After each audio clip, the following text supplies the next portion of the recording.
khay lo cơ su he bọc yến với na he không cao cái bồi chơi lo cần đây lo khai rồi cho con với na bọc yến hi cần xin phải với cả he in bên hàng lai giống đông thì choán thì hiền tùy xin in cần xin phải nua hết thì hiền in tùy xin in thì hiền in cần phù đấy thì ni ở cuối chầu đó na học nật na sáng rồi lên nếu thì mà chú làm choan in he phù nó trà vắt khi cái này là bằng ba chữ tiền nên thì hiền in ăn chỉ mấy này ăn ăn vọc in ăn chỉ phải hi ăn vọc cuối rai cần là còn farm chia lâu đều ăn bol ti tổ anh cho bếp nó te bộ hết thì tên là ăn chỉ phải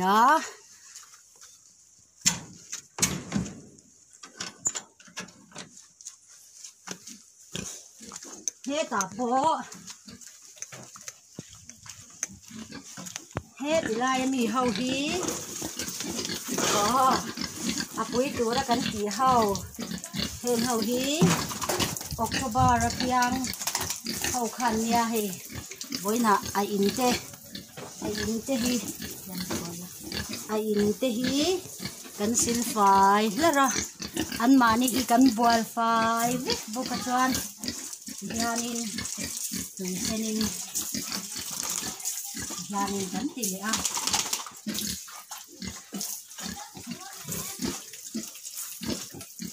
yanin kan tili do na ni heng hi October khatir lama piang ho kan da pui tur ta na kan da ho khan nya heng ho hi kai nai ro mang khai ba ron nai khadu ro ve kai ve ro yanin in chuột rong té ăn thì phải gia đình hiện từ lai cần dùng bộ trên là lai bằng về thì cô hi cần thì tiền với cơ nghe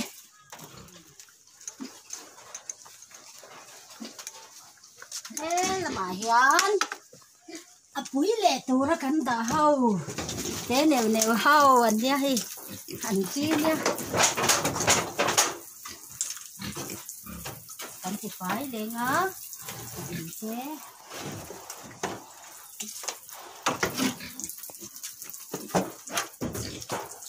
cái đều hầu mà nè thầy trên đủ là cuối nè cắn bò phai biết cả mà nè anh nhìn rồng thế anh xin phải nè bây giờ nè chầu đó nè vụt ngật nè suy chỉ xong thế sợi nè nếu hiểu mà chú bà mình nhàn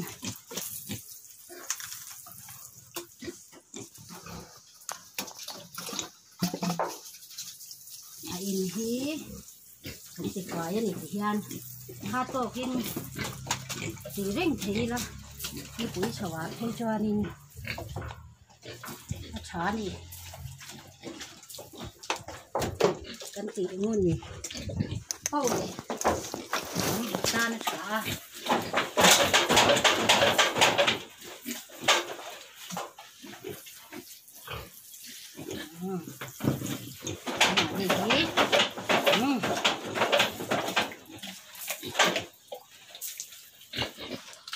cái lụt tí chè là qua chu mà he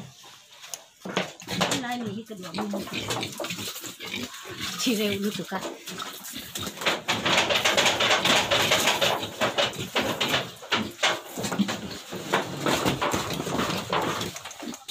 khai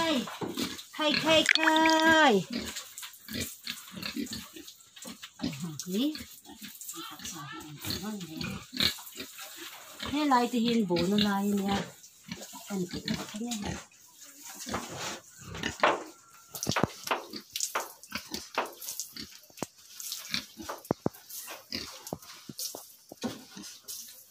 yani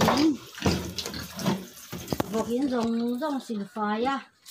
an mani po bual fai la chuan hi mission hianin ti le la chuan sila ka po in kan ni se ni